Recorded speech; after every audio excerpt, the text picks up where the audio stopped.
രാധു, ദേ ഞങ്ങളിങ്ങ് എത്താറായി കേട്ടോ. അങ്ങനെ ഇച്ചായം പറഞ്ഞ് ഞായറാഴ്ചയായി. എത്താറായി വിവരം പറയാൻ ഇച്ചായം വിളിച്ചു. തൊണ്ടയൊക്കെ ആകെ വരണ്ട്, ശരീരമൊക്കെ തളരുന്ന പോലെ തോന്നി എനിക്ക്. ഞാൻ മെല്ലെ വിളിച്ചു, ഇച്ചായ.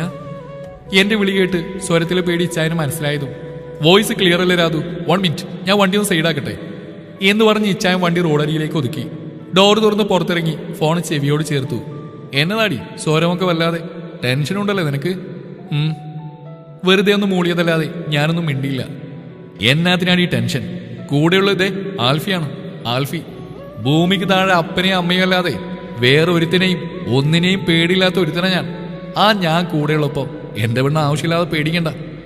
നീ എന്നാ ഫോൺ വെച്ചോ, അച്ചായതേ ഇപ്പൊ എത്തും എന്നെ സമാധാനിപ്പിച്ചുകൊണ്ട് അത്രയും പറഞ്ഞ് തിരിച്ചൊന്നും കേൾക്കാൻ നിൽക്കാതെ ഇച്ചായൻ ഫോൺ വെച്ചു. എന്താണെന്നറിയില്ല, അതുവരെ ഇല്ലാതിരുന്ന ധൈര്യം പെട്ടെന്ന് വന്നപോലെ. ഇച്ചായനോടുള്ള ഇഷ്ടം മുൻകൂട്ടി വീട്ടിൽ പറയാതെ ഇച്ചായൻ ഇവിടെ വരുമ്പോൾ എല്ലാവരും എല്ലാം അറിയട്ടെ എന്ന തീരുമാനം മനസ്സിൽ വല്ലാത്തൊരു പേടി നിറച്ചിരുന്നു.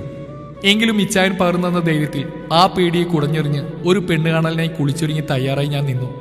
കുളിച്ചു വന്ന് ഇച്ചായന്റെ ഇഷ്ടനിറമായ പർപ്പിൾ നിറത്തിലുള്ള ചുരിദാർ എടുത്തിട്ട് കണ്ണെഴുതി നിൽക്കുമ്പോഴാണ് വീട്ടുപടിക്കൽ ഒരു കാറിന്റെ ഹോൺ കേട്ടത്. മനസ്സ് വീണ്ടും പേടിയുടെ പെരുമ്പറ കൊട്ടാൻ തുടങ്ങി. നിന്നെടുത്ത് നിന്ന് ഒന്ന് അനങ്ങാൻ പോലും ആവാത്ത അരിച്ചു നിൽക്കുമ്പോൾ കോളിംഗ് ബെൽ മുഴങ്ങുന്നതും വാതിൽ തുറന്ന അച്ഛൻ ആരാണെന്ന് ചോദിക്കുന്നതും ഞാൻ കേട്ടു. കൂടെ ഒരു വിളിയും, രാധു. അച്ഛന്റെ വിളി കേട്ട് മെല്ലെ ഇറങ്ങി ചെല്ലുമ്പോൾ ഞാൻ കണ്ടു സോഫയിൽ ഒരു ചിരിയോടെ ഇരിക്കുന്ന എന്റെ ഇച്ചാനെയും അപ്പച്ചനെയും അമ്മച്ചിയെയും. മോളുടെ സാറാണെന്ന് പറഞ്ഞു. മോളെന്താ സാറ് വരുന്ന കാര്യം നേരത്തെ പറയാഞ്ഞത്? ഇച്ചായനെ നോക്കിയെന്ന് ചിരിച്ചിട്ട് അച്ഛൻ എന്നോട് അങ്ങനെ ചോദിക്കുമ്പോഴാണ് ഇച്ചായന്റെ അപ്പച്ചൻ പറഞ്ഞത്, രാധുവിന്റെ അച്ഛ, ഇനിയിപ്പോ കൊച്ചിനോടൊന്നും ചോദിക്കണ്ട. എന്നായെങ്കിലും ചോദിക്കാനുണ്ടേ ദേ എല്ലാം ഒപ്പിച്ചു വെച്ചിട്ടിരിക്കുന്ന ഇവനോട് ചോദിക്ക്, ഇവൻ പറഞ്ഞോളും. ഒന്നും മനസ്സിലാകുന്ന അച്ഛനെ നോക്കിയെന്ന് ചിരിച്ചിട്ട് ഇച്ചായൻ പറഞ്ഞു, രാധുവിന്റെ സാറായിട്ടല്ല ഞാനിപ്പോ വന്നിരിക്കുന്നത്. അച്ഛന്റെ മോളെ എനിക്ക് ഇഷ്ടമാണ്. അവൾക്ക് എന്നെയും. ഇവളില്ലാതെ എനിക്ക് ജീവിക്കാൻ ഒക്കെയല്ല അച്ഛ. അതുകൊണ്ട് നിറഞ്ഞ മനസ്സോടെ അച്ഛന്റെ മോളെ എനിക്ക് തരണമെന്ന് പറയാനാ ഞാൻ എൻ്റെ അപ്പനെയും അമ്മയും കൂട്ടി വന്നത്. ഇച്ചായൻ പറഞ്ഞ് വിശ്വസിക്കാനാവാതെ ഞങ്ങൾ രണ്ടുപേരെയും മാറി മാറി നോക്കിയിട്ട് മോളെയെന്ന് അച്ഛൻ വിളിക്കുമ്പോൾ ഒരു തേങ്ങലോടെ ഞാൻ പറഞ്ഞു, അച്ഛ, ഇഷ്ടമാണ് അച്ഛൻ എനിക്ക്. എൻ്റെ ഇഷ്ടം അച്ഛനോട് പറഞ്ഞില്ലെന്നല്ലാതെ മറ്റൊരു തെറ്റും ഈ നിമിഷം വരെ ഞാൻ ചെയ്തിട്ടില്ല. എൻ്റെ അച്ഛനാണ് ഈ സത്യം. അച്ഛനോട് ആണയിടുമ്പോൾ എൻ്റെ കണ്ണുകളിൽ നിറഞ്ഞ കണ്ണുനീരിലേക്ക് അലിവോടെ നോക്കിയിട്ട് അച്ഛൻ ഇച്ചായൻ്റെ അപ്പച്ചനോടായി പറഞ്ഞു, ഞങ്ങൾ പാവങ്ങളാണ്. നിങ്ങളുടെ വീട്ടിലേക്ക് എൻ്റെ മോളെ പറഞ്ഞു വിടാനുള്ള ആസ്തിയില്ലാത്ത ഒരു പാവ അച്ഛനാണ് ഞാൻ. അച്ഛൻ്റെ ഇടറിയ സ്വരവും നിറഞ്ഞ കണ്ണുകളും കണ്ട് അപ്പച്ചൻ എഴുന്നേറ്റ് വന്ന് അച്ഛൻ്റെ തോളിൽ തൊട്ടുകൊണ്ട് പറഞ്ഞു, എൻ്റെ ചെറുക്കിന് അച്ഛൻ്റെ മോളെ ഇഷ്ടമാണ്. അപ്പനും അമ്മയെന്ന നിലക്ക് ഇവന്റെ ഇഷ്ടത്തിനപ്പുറം ഞങ്ങൾക്ക് ഒന്നുമില്ല. അത് മാത്രമല്ല, ദേ എൻ്റെ മോളെ എനിക്കങ്ങ് ബോധിച്ചു കേട്ടോ. അച്ഛൻ നിറഞ്ഞ മനസ്സോടെ മോളെ എൻ്റെ മോന് തരണം. ഞങ്ങൾ പൊന്നുപോലെ നോക്കിക്കോളാം. പിന്നെ ഒരു നല്ല കാര്യം വരുമ്പോ അത് മുടക്കാനും ഇടങ്കോലിടാനും ജാതിയും മതവും പൊക്കി പിടിച്ചോണ്ട് വരാനും 100 ആള് കാണും. അവരോടൊക്കെ പോവാൻ പറയാം നമുക്ക്. എന്നിട്ടേ ഈ പിള്ളേരെ അങ്ങ് ജീവിക്കാൻ വിടാം. ഇനി അതല്ല, ഏതവനെങ്കിലും ഇതിന്റെ ഇടയിലിട്ട് കോരിട്ടിളക്കാൻ വന്ന അവന്മാരെ ഒതുക്കാൻ ഈ മാളിയേക്കൽ ജോൺ ചെറിയാൻ ഒറ്റയ്ക്ക് മതി. അതിനുള്ള ഉശേരി എനിക്ക് ഇപ്പോഴും ഉണ്ട്.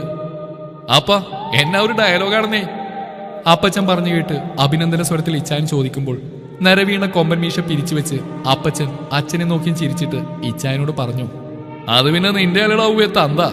പിന്നെ തിരിഞ്ഞോക്കി അമ്മച്ചിയോടായി പറഞ്ഞു, നീ എന്നതാടി ഞാനീ ചിരിച്ചോണ്ടിരിക്കുന്നേ, ഇങ്ങ എഴുന്നേറ്റ് പാടി. എന്നിട്ട് കയ്യിലിരിക്കുന്ന ആ വളയെടുത്ത് ദേ എന്റെ മോളുടെ കയ്യിലോട്ട് അങ്ങ് ഇട്ടുകൊടുത്തേ. അപ്പച്ചൻ പറഞ്ഞു കേട്ട് അമ്മച്ചി ഒരു ചിരിയോടെ എഴുന്നേറ്റ് വന്ന് കയ്യിലെ ചെപ്പിൽ നിന്ന് വളയെടുത്ത് എന്റെ കയ്യിലിട്ട് തന്നിട്ട് എന്റെ അടുത്ത് അപ്പോഴൊന്നും വിശ്വാസം വരാത്ത മട്ടിൽ നിൽക്കുന്ന എന്റെ അമ്മയോടായി പറഞ്ഞു, പൊന്നിട്ട് മൂടി ഇപ്പൊ തന്നെ എന്റെ മോളെ എനിക്കങ്ങ് കൊണ്ടുപോയാൽ കൊള്ളാന്നുണ്ട്. അത് കേട്ട് കണ്ണു നിറഞ്ഞെന്ന അമ്മയുടെ കൈ പിടിച്ച് അമ്മച്ചി തുടർന്നു, എന്റെ മോളായിട്ടേ ഞാൻ നോക്കൂ, പൊന്നുപോലെ നോക്കിക്കോളാം. രാധുമോളെ ഞങ്ങൾക്ക് തരണം. അച്ഛനും അമ്മയും പരസ്പരം നോക്കിയതല്ലാതെ ഒന്നും മിണ്ടിയില്ല. അത് കണ്ട് ഇച്ചായൻ ചാടിയിൽ നിൽക്കുന്ന കണ്ടപ്പോൾ എന്റെ ഉള്ളം പിടഞ്ഞുപോയി. വെട്ടൊന്ന് മുറി 2 എന്ന പ്രകൃതക്കാരനാണ്. ഈശ്വര, അറിയാതെ മനസ്സിൽ വിളിച്ചുപോയി ഞാൻ. പക്ഷെ എന്റെ കണക്കുകൂട്ടലുകൾ തെറ്റിച്ചുകൊണ്ട് ഇച്ചായൻ അച്ഛനെ വന്ന് കെട്ടിപ്പിടിച്ചുകൊണ്ട് പറഞ്ഞു, രാധുവിനെ തരാന്ന് പറയാതെ ഈ ആൽഫി ഇവിടുന്ന് പോകത്തില്ല കേട്ടോ എന്ന് പറഞ്ഞതും അച്ഛനും അമ്മയും ഒന്നിച്ചൊരു ചിരിയായിരുന്നു. ആ ചിരിയായിരുന്നു എനിക്കുള്ള അവരുടെ സമ്മതം. ഇച്ചായൻ പെണ്ണ് കണ്ട് വാക്കുറപ്പിച്ച് പോയതിനു ശേഷം കാര്യങ്ങളെല്ലാം വേഗത്തിലായിരുന്നു. ഒപ്പം ഞങ്ങളുടെ പ്രണയം കൂടുതൽ തീവ്രമായി. ഇച്ചായന് വേണ്ടി ഒരു നസ്രാണി പെണ്ണാവാൻ ഒരുക്കമാണെന്ന് എന്റെ തീരുമാനത്തെ അവഗണിച്ചുകൊണ്ട് പറഞ്ഞു, എന്റെ പെണ്ണ് എന്നും അവളായി തന്നെ ഇരിക്കുന്ന ഈ ആൽഫിക്ക് ഇഷ്ടം എന്ന് പറഞ്ഞ് ഒരു വിളിപ്പാടകലിരുന്ന് ഇച്ചായനെ ഞാൻ നെഞ്ചോട് ചേർത്തു. ആഴ്ചകൾക്ക് ശേഷം ബന്ധുക്കൾ മാത്രം പങ്കെടുത്ത വിവാഹ നിശ്ചയ ചടങ്ങിൽ ഇച്ചായന്റെ പേര് കൊത്തിയ മോതിരം എന്റെ അണിവിരലിൽ അണിയിക്കുമ്പോൾ മോഹിച്ചത് നേടിയെടുത്തതിന്റെ അടങ്ങാനാവാത്ത സന്തോഷം ഉള്ളിൽ അലയടിക്കുന്നുണ്ടായിരുന്നു. മോതിരം മാറ്റം കഴിഞ്ഞ് 2 ദിവസം കൂടി കഴിഞ്ഞാണ് ഞാൻ ഓഫീസിൽ ചെന്ന്. എന്നെ കണ്ടപടമായി ചോദിച്ചു, എവിടെയായിരുന്നു പെണ്ണെ 3-4 ദിവസം? വയ്യായിരുന്നടി. വെറുതെ ഒരു നുണ പറഞ്ഞ് ഞാൻ ചിരിച്ചു. അവിടെ ഒരു വയ്യായിക. ആൽഫി സാർ ഇന്നലെ വിളിച്ച് ഫയറിംഗ് ആയിരുന്നു, വർക്ക് പെൻഡിങ് ആയെന്നും പറഞ്ഞു. അങ്ങേർക്ക് അവിടെ ഇരുന്ന് അങ്ങനെ പറഞ്ഞാൽ മതിയല്ലോ. നീയില്ലെന്ന് പറഞ്ഞപ്പോൾ അതിനും കിട്ടി വഴക്ക്. ഷേടാ, ഞാൻ ഒരാൾ എന്തൊക്കെ ചെയ്യും? അവൾ തിടുക്കപ്പെട്ടൊരു മെയിൽ അയച്ചുകൊണ്ട് പറഞ്ഞു. പിന്നെ ആത്മകഥം എന്ന പോലെ പറഞ്ഞു, അയാൾ കെട്ടുന്ന പെണ്ണിന്റെ ഒരു കഷ്ടകാലി. ഇതുപോലൊരു മുള്ളുമുറിക്കുന്ന ജീവിതകാലം മുഴുവൻ സഹിക്കേണ്ടി വരുന്ന ആ പെണ്ണിന്റെ കാര്യം ഓർക്കുമ്പോൾ കരച്ചിൽ വരിക. അവൾ പറഞ്ഞു കേട്ടൊരു ചിരിയോടെ വിരലിലെ മോതിരത്തിലേക്ക് നോക്കി പതിയെ ഞാൻ പറഞ്ഞു, എല്ലാരെയും കൊണ്ട് പറയിക്കണം ഓരോന്നും കേട്ടോളാ തെമ്മാടി. പെട്ടെന്നാണ് രേണുക ചേച്ചി ഓടി വന്ന് ഒരു ബോംബ് പൊട്ടിക്കുന്ന പോലെ പറഞ്ഞത്. രാധു, മായി, അനു, നിങ്ങൾ അറിഞ്ഞോ? നമ്മുടെ ആൽഫി സാറിന്റെ കല്യാണം അടുത്ത ആഴ്ച. എല്ലാവരും ഒരു ഞെട്ടലോടെയാണ് ആ വാർത്ത കേട്ടത്. ചേച്ചി ഇതെങ്ങനെ അറിഞ്ഞു? മായ ചോദിച്ചു. അത്യാവശ്യമായ ഒരു പേപ്പർ വർക്ക് ചെയ്യാൻ സർവീസ് ഡിപ്പാർട്ട്മെന്റിൽ പോയതാ ഞാൻ. അവിടെ മനോജ് സാർ ജോയി സാറിനോട് പറയുന്നത് കേട്ടതാണ്. ചേച്ചി പറഞ്ഞു. പെണ്ണാരാണെന്ന് വല്ല അറിഞ്ഞോ ചേച്ചി? അനുവിനാണ് അറിയേണ്ടത്. ആദ്യപ്പോ ഏതെങ്കിലും പണച്ചാക്കിന്റെ മോളായിരിക്കുന്ന ഉറപ്പല്ലേ? ആൽഫി സാറിനെ കണ്ട കൊത്തിക്കൊണ്ടുപോവാൻ കാശുള്ള പെൺകുട്ടിയുടെ അപ്പന്മാര് ക്യൂ ആയിരിക്കില്ല അനു. അനുവിനോട് അത്രയും പറഞ്ഞിട്ട് ചേച്ചി എന്നോട് ചോദിച്ചു, നീ എന്താടി മിണ്ടാണ്ടിരിക്കുന്നത്? എവിടെയായിരുന്നു കുറച്ചു ദിവസം? ഞാനൊന്നും മിണ്ടാതെ ബാഗിൽ നിന്നൊരു കവർ എടുത്ത് അവരുടെ അരികിലേക്ക് ചെന്നു. കവർ എല്ലാവരുടെയും കയ്യിലേക്ക് വെച്ചുകൊണ്ട് പറഞ്ഞു, അടുത്ത 10-ാം തീയതി എന്റെ കല്യാണമാണ്, എല്ലാവരും വരണം. കള്ളിപ്പെണ്ണെ, എന്നിട്ട് അവൾ ഇത്രയും നേരം മിണ്ടായിരുന്നു കളഞ്ഞു എന്നൊരു ചിരിയോടെ പറഞ്ഞിട്ട് ഇൻവിറ്റേഷൻ കാർഡ് എടുത്ത് തുറന്നു വായിച്ചിട്ട് എന്നെ നോക്കിയൊരു നിമിഷം ഷോക്കായി നിന്ന് എല്ലാവരും. അത് കണ്ടൊരു ചിരിയോടെ ഞാൻ പറഞ്ഞു, സംശയിക്കണ്ട, ഇൻവിറ്റേഷൻ കാർഡിൽ ആൽഫി ചെറിയാനും നമ്മുടെ ആൽഫി സാറും ഒരാൾ തന്നെയാ. ഒരു നിമിഷം നിറഞ്ഞ നിശബ്ദതയ്ക്ക് ശേഷം അവിടെ സന്തോഷത്തിന്റെ ചിരി നിറഞ്ഞു. എല്ലാവർക്കും എല്ലാം അറിയണമായിരുന്നു എന്ന് ഇവിടെ വെച്ച് ഞങ്ങൾ ഇഷ്ടത്തിലായി എന്നൊക്കെ. അവിടെയും ഇവിടെയും തൊടാതെ കാര്യങ്ങൾ പറഞ്ഞ അവർക്കൊക്കെ അത്ഭുതമായിരുന്നു. കണ്ടാൽ കടിച്ചു കയറാൻ വരുന്ന ആൽഫി സാറിനെ ഞാൻ എങ്ങനെ മെരുക്കിയെടുത്തു എന്നോർത്ത്. സന്തോഷത്തിന്റെ ഒന്നാവാനുള്ള കാത്തിരിപ്പിന്റെ നാളുകളായിരുന്നു പിന്നെ അങ്ങോട്ട്. ആൽഫി സാർ കെട്ടാൻ പോകുന്ന പെണ്ണാണ് ആ പോകുന്നതെന്ന് ഫ്ലോറിലുള്ള മറ്റു പെൺകുട്ടികൾ പറയുമ്പോൾ മനസ്സിലൊരു കുളിരി വീഴുന്ന പോലെ തോന്നും. അങ്ങനെ കാത്തിരുന്ന ആ ദിവസം വന്നെത്തി. പാലായിൽ വെച്ചായിരുന്നു കല്യാണം. ഇടവകപ്പള്ളിയുടെ ആൾത്താർക്ക് മുമ്പിൽ വെച്ച്. എനിക്ക് വാക്ക് തന്ന പോലെ കർത്താവിനെ സാക്ഷിയാക്കി ഇച്ചായനന്റെ കഴുത്തിൽ മിന്നുകെട്ടി.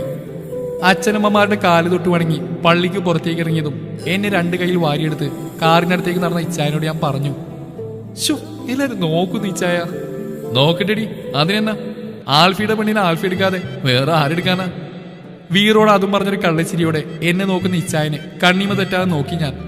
കല്യാണം കഴിഞ്ഞ് ഇച്ചായന്റെ വീട്ടിലെത്തി എന്നെ നെറ്റിൽ കുരിശ് വരച്ച് സ്വർണ്ണക്കൊന്ത കഴുത്തിലണീച്ച് അമ്മച്ചി വലതുകാലം ഒപ്പിച്ച് അകത്തേക്ക് കയറ്റി. അത് കണ്ട് സന്തോഷം കൊണ്ട് നിറഞ്ഞ കണ്ണുകൾ തുറക്കുന്ന അച്ഛനോടും അമ്മയോടും അപ്പച്ചൻ പറഞ്ഞു, മാളിയേക്കൽ തറവാടിന്റെ രാജകുമാരിയാ ദേ ഈ നിൽക്കുന്നത്. സ്വപ്നം കണ്ട ജീവിതം കയ്യിലേക്ക് വെച്ചെന്ന ഈശ്വരനോട് ഉള്ളിൽ 1000 നന്ദി പറഞ്ഞുകൊണ്ട് ഞാൻ കണ്ണു നിറച്ച് ഇച്ചായനെ നോക്കി ചിരിച്ചു. ഒരു കള്ളച്ചിരിയോടെ എന്നെ നോക്കി മീശ വിരിച്ച് ഇച്ചായൻ കണ്ണുകൾ ചിമ്മി. ഒടുവിൽ തിരക്കെല്ലാം ഒഴിഞ്ഞ് ആദ്യരാത്രിയുടെ ആകാംക്ഷകളുമായി മുറിയിലേക്ക് ചെന്ന എന്നെ കൈകളിൽ വാരിയെടുത്ത് ബെഡിലേക്ക് കിടത്തി. നാണം കൊണ്ട് കണ്ണുകൾ ഇറുക്കിയടച്ച് കിടന്ന എന്റെ മുഖം ഇച്ചായന്റെ മുഖത്തോട് അടുപ്പിച്ച് ചുണ്ടിൽ നിന്ന് എന്റെ ഉയിര് ഊറ്റിയെടുക്കും പോലെ ഒരു ചുമ്മനം തന്ന് ഇച്ചായം വിളിച്ചു, എന്റെ പെണ്ണെ. എന്തോ എന്ന് വിളിയേട്ട് 2 കൈ കൊണ്ട് ഇച്ചായനെ ചുറ്റിപ്പിടിച്ച് ഇച്ചായന്റെ കീഴ്ചുണ്ടിൽ മെല്ലെ ഞാൻ കടിച്ചു. ശരീരത്തിന്റെ ഓരോ അണുവിലേക്കും ഒരു ചെറിയ നോവുമായി ഇച്ചായന്റെ പ്രണയം ആഴ്ന്നിറങ്ങാൻ തുടങ്ങിയായിരുന്നു ആ നിമിഷം മുതൽ. ഞങ്ങൾ ജീവിച്ചു തുടങ്ങിയായിരുന്നു അന്നേരം തൊട്ട്.